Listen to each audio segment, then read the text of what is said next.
بسم اللہ الرحمن الرحیم، السلام علیکم ورحمۃ اللہ وبرکاتہ۔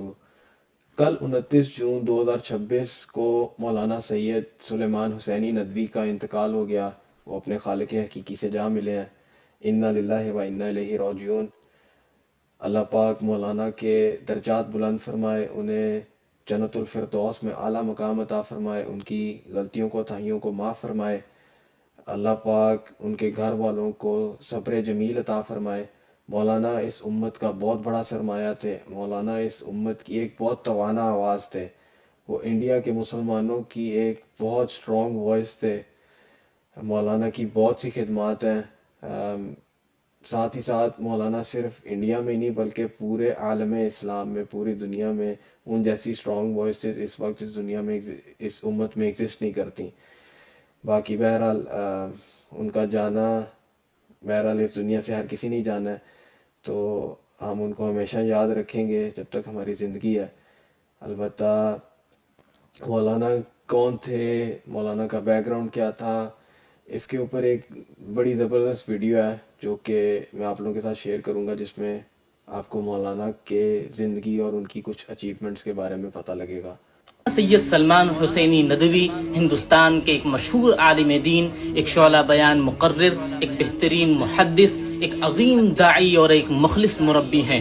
انجمن شباب اسلام اور جامعہ سید احمد شہید کے بانی و صدر، اور بہت سی علمی، دعوتی اور تحقیقی کتابوں کے مصنف ہونے کے ساتھ ساتھ مولانا عالم اسلام کے لیے ایک دھڑکتا ہوا دل رکھتے ہیں۔ ظلم و ستم اور ناانصافی کے خلاف اٹھنے والی آوازوں میں مولانا کی آواز ایسی گھن گرج جیسی ہوتی ہے جس کی باز گشت ہندوستان کے سرحدوں کے باہر سینکڑوں میل دور عرب کے ریگستانوں اور ریگزاروں میں بھی سنائی دیتی ہے۔ مولانا کے موافقین اور مخالفین دونوں اس بات پر متفق ہیں کہ اللہ سبحانہ و تعالی نے آپ کو بلا کی صلاحیت و قابلیت اور ذہانت و فطانت کے ساتھ ساتھ آپ کو ایسی شعری بیانی اور شعلہ فشانی کی عدیم المثال قدرت سے نوازا ہے جو آپ کے تمام معاصرین میں عنقا ہے۔ اردو اور عربی دونوں زبانوں میں یکساں بولنے اور لکھنے کی بے پناہ صلاحیت آپ کو دیگر علماء و قائدین کے درمیان نہ صرف یہ کہ ایک ممتاز مقام عطا کرتی ہے بلکہ اپنے معاصرین کی پہلی صف میں لا کھڑا کر دیتی ہے۔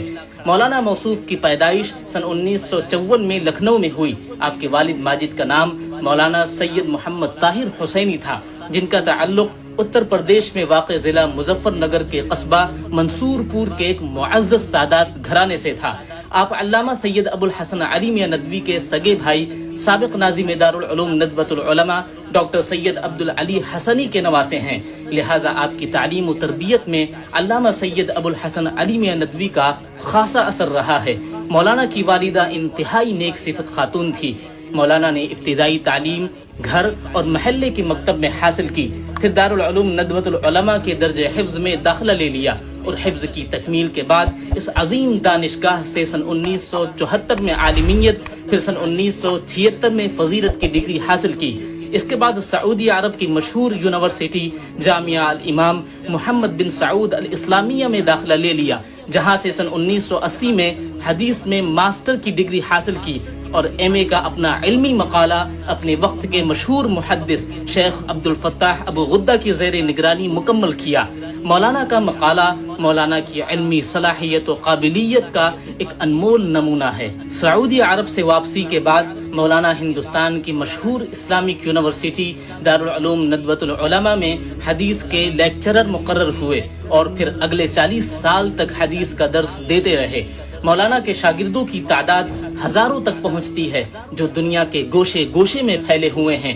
مولانا کے دیگر کارناموں اور خدمات کو چھوڑ دیا جائے تو مولانا کی تدریسی خدمات ہی مولانا کو اپنے زمانے کے عظیم الشان علماء کی صف میں لا کھڑا کرنے کے لیے کافی ہے۔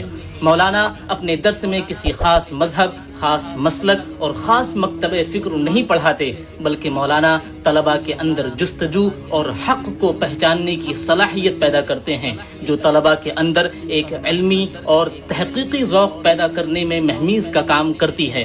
مولانا کی سب سے بڑی خوبی یہ ہے کہ آپ نے کبھی کسی خاص مسلک اور مکتب فکر کی تبلیغ نہیں کی۔ مولانا سلمان حسینی ندوی نے سن 1974 میں ندوے سے فراغت کے بعد جمعیت شباب اسلام قائم کی اور لکھنؤ اور اس کے اطراف میں مسلم نوجوانوں کے اندر مختلف دعوتی اور سماجی سرگرمیوں کے ذریعے ایک ایسا پلیٹ فارم بنایا جہاں ان کی ذہنی، جسمانی اور اخلاقی تعلیم و تربیت کو ممکن بنایا جا سکے۔ آہستہ آہستہ یہ تنظیم ایک سوسائٹی کی شکل میں تبدیل ہو گئی اور اس کے تحت مولانا موصوف نے کئی دینی عصری تعلیم گاہیں، مدارس اور مکاتب کھولے جو تعلیمی میدان میں قابل قدر خدمات انجام دے رہے ہیں۔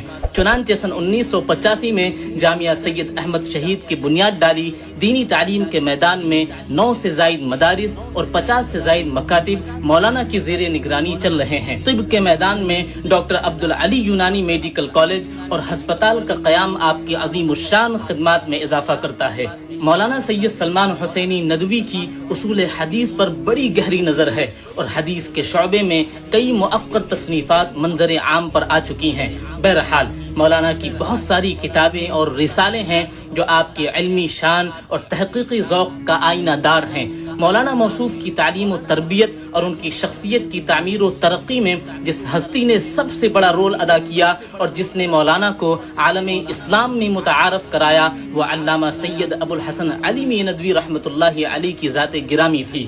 یہی وجہ ہے کہ مولانا کو علامہ سید ابو الحسن علی ندوی رحمۃ اللہ علیہ کا نمائندہ بھی تصور کیا جاتا ہے۔ مولانا نے خدمت دین کے لیے بہت سے ملکوں کا بھی سفر کیا جن میں نمایاں نام سعودی عرب، قطر، عمان، ترکی، شام، مصر، عراق، ایران، امریکہ، پاکستان، بنگلہ دیش، کویت، انگلستان، امارات، Samarkand, Bukhara, Indonesia, Malaysia, Thailand, Japan اور اس کے علاوہ بھی اور ممالک ہیں۔ اس کے علاوہ مولانا دارالعلوم ندوۃ العلماء کے پروفیسر اور کلیت الدعوت والاعلام کی ڈائریکٹر، جامعہ الامام احمد بن عرفان الشہید ملیح آباد کٹولی لکھنؤ کے ناظم، جمعیت شباب اسلام کے بانی و صدر، فلاح انسانیت علی گڑھ مسلم یونیورسٹی، عالمی رابطہ ادب اسلامی، اسلامی فقہ اکیڈمی، الاتحاد العالمی لعلماء المسلمین اور بہت سے دیگر تنظیموں اور اداروں کے رکن رکین ہیں۔ مختصر یہ کہ حضرت نے دین اسلام کی خاطر جو خدمات انجام دی ہیں ان کو شمار کرنا بھی شاید محال ہے۔ دعا ہے کہ اللہ تعالی حضرت کو صحت کے ساتھ لمبی زندگی عطا فرمائے اور حضرت کا سایہ تا دیر ہم پر قائم رکھے۔